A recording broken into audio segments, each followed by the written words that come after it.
안녕하세요. 뉴욕 중앙일보 사회부장 신동찬입니다. 오늘은 트럼프 행정부가 출범하면 예상되는 이민 정책에 대해서 얘기를 좀 해보겠습니다.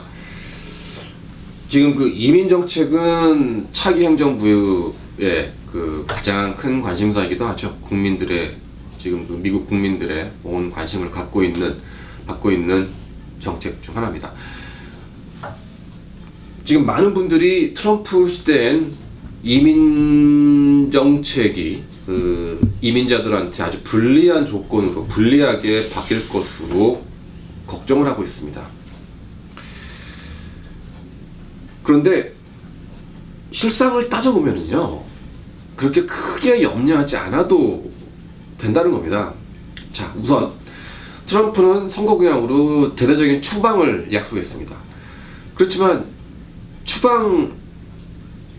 추방을 사실상 그 취임하자마자 그 다음 날부터 또는 그 첫 해에 그 마구잡이로 할 수는 없습니다. 추방이란 건 그 추방 대상자를 한마디로 체포를 먼저 해야겠죠. 체포를 해서 그 다음에 이민법원에 넘겨서 추방 재판을 받아야 합니다. 근데 지금 현재요, 미국의 이민법원에 계류 중인 이민 그 재판 건수만, 계류 중인 재판 건수만 지금 50만 건이 넘습니다. 그것도 그 작년 회계 연도보다도 지금 더 늘어난 지금 상황입니다. 미국 이민법원에서 처리하는 그 추방 건수, 즉 한마디로 그 연평균 추방자 평균 수는 20만 명에서 25만 명 사이를 왔다 갔다 합니다. 지금 대통령이 바뀌었다고 해서 이 추방 평균 인원이 갑자기 20만 명에서 40만 명으로 늘어난다든지 50만 명으로 늘어나든지 그럴 수는 없습니다. 그리고 트럼프 당선인이 가장 그 추방 대상자로 꼽은 사람은 범죄를 일으킨 범죄 불체자입니다. 범죄를 저지른 불법 체류자입니다. 지금 그 마구잡이로, 그러니까 이 범죄를 저지른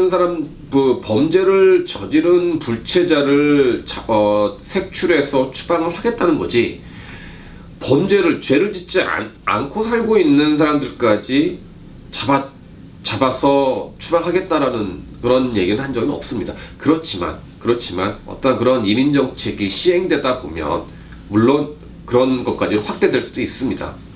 그런데 그 워싱턴 포스트에서 어저께 아주 재밌는 기사를 하나 보도를 했습니다. 그 범죄를 저지른 불체자마저도 추방이 어렵다는 분석입니다. 왜 그런가 하니 그 이민자, 그 불체자 출신 국가에서 그런 사람들을 추방을 해도 더 받아들이지 않겠다라고 지금 선언을 한 겁니다. 그렇게 자국 출신 그 미국 불체자들을 받지 않겠다고 지금 선언한 나라는 중국과 그런 남미 국가들을 포함해서 지금 한 20여 개국에 지금 이루고 있습니다. 그러니 지금 그 미국에서는요, 2001년 연방 대법원에서 이민법원, 연방 정부가 어떠한 형기를 다 마친 불체자라도 형기를 다 마친 경우는 더 이상 구금할 수 없다고 했습니다. 즉, 그 해당 국가, 출신 국가에서 추방자를 받아들이지 않겠다 하더라도 일단 미국 법은 그 이민자를 풀어줘야 합니다. 내가 예를 들어서 어떠한 중범 혐의로 잡혀서 미국에서 그 형사처벌, 예를 들어 뭐 10년이면 10년, 3년이면 3년의 어떤 그런 형사처벌, 징역형을 다 마쳤습니다. 그러면 그러나 그 불체자의 출신 국가에서 그 불체자를 받아들이지 않겠다고 했습니다. 그러면 그 사람을, 형기를 마친 사람을 붙잡아 둘 수 없다는 얘기입니다. 그렇기 때문에 추방은 못 시키더라도 일단 풀어줘야 된다는 얘기죠. 지금 이런 것들이 그 미국이 지금 안고 있는 현실입니다. 그렇기 때문에 이민법원, 이민판사를 지금보다 2배, 3배로 늘리든지 그런 식으로 이민법원의 인력, 어떠한 이런 지금 적체 현상을 해소할 만한 어떠한 이런 시스템적 방안이 제시되지 않는 한 갑자기 추방 인원이 그렇게 급격히 늘어날 수가 없다는 얘기고, 물론 멕시코 등 이런 국경지대에서 밀입국하는 사람들에 대한 추방은 지금보다 더 원활해질 수는 있습니다. 밀입국하다가 적발된 사람들 지금은 다 일부 수용소로 넘겨지고 어떤 이런 절차가 있는데, 그런 절차들을 다 좀 더 간소화한다든지 아니면 무조건 체포되자마자 바로 넘어왔던 그 나라로 다시 넘긴다든지 어떤 이런 것들은 행해질 수가 있습니다. 그리고 또 난민에 대한 어떤 이런 지금 이 난민을 받아들이는 정책 또한 좀 더 강화될 수 있습니다. 강경적으로 안 받아들이겠다. 지금 트럼프 행정부에서 이런 난민 정책에 대한 강경책이 지금 추진이 되고 있는 상황이어서 난민에 대한 그런 정책도 좀 까다로워질 수 있을 것으로 보입니다. 근데 지금 한인들 사실 지금 제가 말씀드린 사람들은 사실 그 밀입국이나 어떠한 그런 난민이나 이런 문제들은 사실 우리 한인들하고는 직접적으로 큰 영향은 없습니다. 자, 그럼 한인들이 가지고 있는 그런 가장 관심 사항 중에 하나가 오바마 대통령이 시행했던 행정명령 중에 일부 규정에 대한 폐지 가능성이거든요.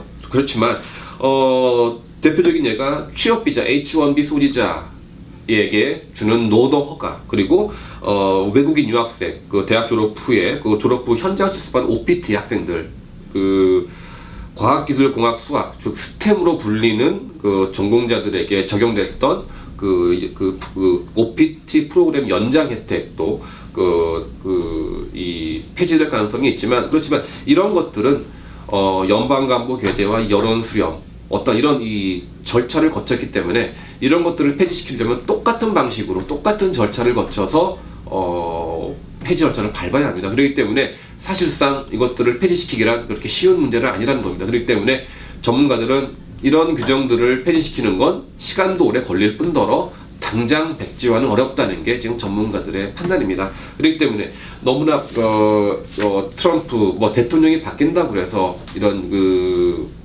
너무나 이렇게 두려움에 떨거나 어떤 그렇게 할 필요는 없을 것으로 저는 판단이 됩니다. 물론 폐지가 예상되는 부분들도 있습니다. 영주권자 직계가족에게 적용되려고 했던 제2급 금지 유예 혜택 같은 거는 폐지될 수 있고요. 또 외국인 사업가에 대한 미국 내 체류 제한 완화 규정안도 사실 폐지될 가능성도 있습니다. 지금 예상되는 어떤 그런 이 큰 변화는요, 우선 범죄를 저지른 불법 체류자, 그리고 외국인, 그리고 테러 국가 출신 어떤 그런 방문자나 그런 중동 지역이겠죠. 일부 그런 테러 위험이 있는 그런 국가들로부터 방문하는 방문자들에 대한 추적 시스템 등이 예상이 됩니다.